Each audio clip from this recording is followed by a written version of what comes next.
plus connu sous le nom de Nazir, mais à l'état civil, c'est Victor Anator. Je suis artiste slammer, professionnel et musicien. Je suis également voix off et je suis directeur fondateur de l'Académie d'art et culture qui s'appelle Soul Art Foundation et qui justement propose cet événement. Alors Soul Art Foundation, c'est une académie, comme je l'ai dit, d'art et culture et nous sommes spécialement dans les formations en presque toutes les disciplines artistiques. Donc le slam, poésie, la danse, le théâtre, la musique et aussi dans les arts oratoires. D'accord. Et on est aussi dans la création artistique. Donc on produit les spectacles vivants. C'est-à-dire les spectacles de théâtre, de contes, tout ce qui est de l'art du spectacle vivant, la scène vivante. D'accord. Pour cet événement du samedi? Ce sera un spectacle live, justement. Et donc, bon, le nom, on a dit, et si le slam était une femme? Déjà, dans notre domaine, hein, le slam, on a très moins de femmes, il faut le dire. Ça, je suis d'accord. d'accord. Même si on en a quelques-unes, on ne les voit pas trop, elles ne sont pas trop mises en avant. Et donc, moi, je me suis dit, on ne peut que donner ce qu'on a. Donc, moi, en tant que slammer, je vais proposer un spectacle live, ok, avec du slam poésie, mais aussi de la musique. Donc, il y aura un orchestre sur place. Et le nom, je me suis dit, bon, on est là pour célébrer la femme. Et si le slam, comme l'histoire du slam, quand on dit le slam, mais dans le slam, on parle également de la poésie, je me suis dit, et si le slam était une femme? Parce que personne ne s'est posé la question, le slam, c'est un homme ou une femme? Alors, on propose d'abord du slam en live et on a réuni des femmes qui vont nous donner un truc de fou. C'est un spectacle qui est complet avec une direction artistique, c'est-à-dire du début jusqu'à la fin, tout est travaillé. Et elles vont se succéder, chacune avec une performance de 15 à 20 minutes. Et il y a déjà Princesse Fala qui est plus à présenter, qui a un parcours très intéressant dans le slam. Elle a également été lauréate de quelques concours là et elle a représenté également le Togo à l'échelle internationale, notamment il y a bientôt un an, elle était au Gabon pour représenter le Togo Ocean Festival. Après, il y a Josepha.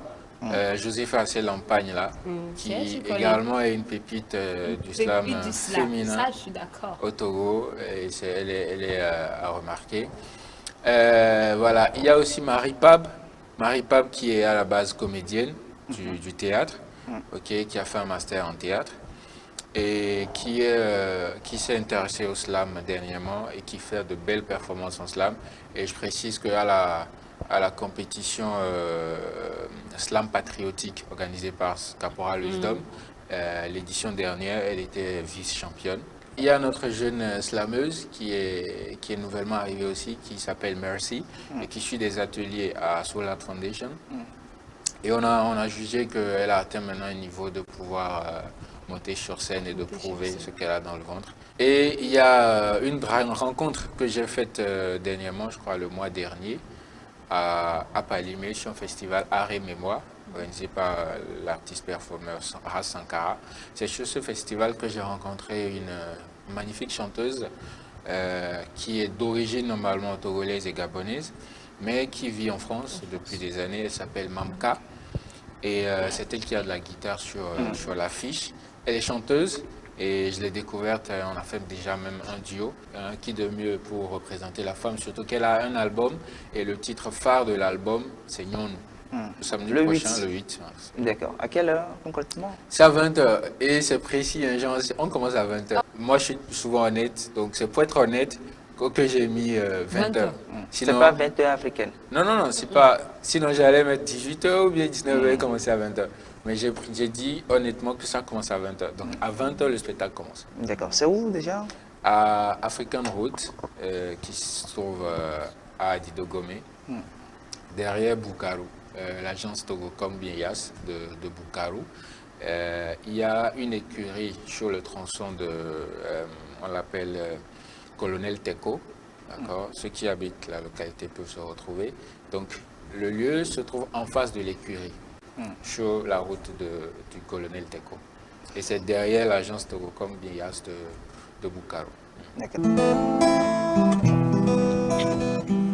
La plupart des dieux veulent parler à quelqu'un.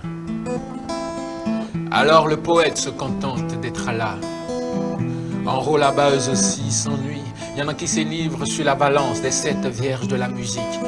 Les autres préfèrent les cul-secs, c'est-à-dire les textes en a cappella. L'oralité est la mère de l'écriture, et l'écriture vient de la chute de l'homme. C'est cette substance qui donne envie d'oublier la thune et de prendre la plume. Tellement de plumes que je finirai pas m'envoler. Fuck la vie d'être lyriciste et négro, je suis un philanthrope. J'ai de l'amour pour les autres, mais aussi pour moi-même. Je protège mon Bangkok. Pondre des litanies, répondre à des idées, porter des idéaux, marcher tout droit, être intègre. Faire de la poésie, c'est écrire des prophéties. Le poète subira le même sort que le prophète. Vous savez, dans l'armée, quand ça pète, on ne sauve pas les hommes, on sauve les titres et les grades. On oublie que les moins gradés aussi sont pères de famille. Depuis que j'ai vu l'homme religieux apparaître sur les affiches publicitaires, j'ai su qu'on avait le même métier depuis la dernière guerre. Vous savez, on marche tous dans la lumière, comme c'est beau. La vérité est restée dans l'ombre. On pense la connaître, mais non, que des illusions. On meurt en pleine quête d'amour et on se fait enterrer avec des roses. Moi, j'ai fait de l'autostop sur le chemin de l'amour. Personne ne veut s'arrêter ou faire une pause. Les meilleures rencontres sont celles qui naissent du hasard. Parce que l'amour est un art dont les artistes sont rares. L'amour est un art dont les artistes sont rares. L'amour est un art, on peut le dire ensemble. L'amour est un art dont les artistes sont rares. L'amour est un art dont les artistes sont rares. L'amour est un art. Merci beaucoup à... Merci. Voilà pour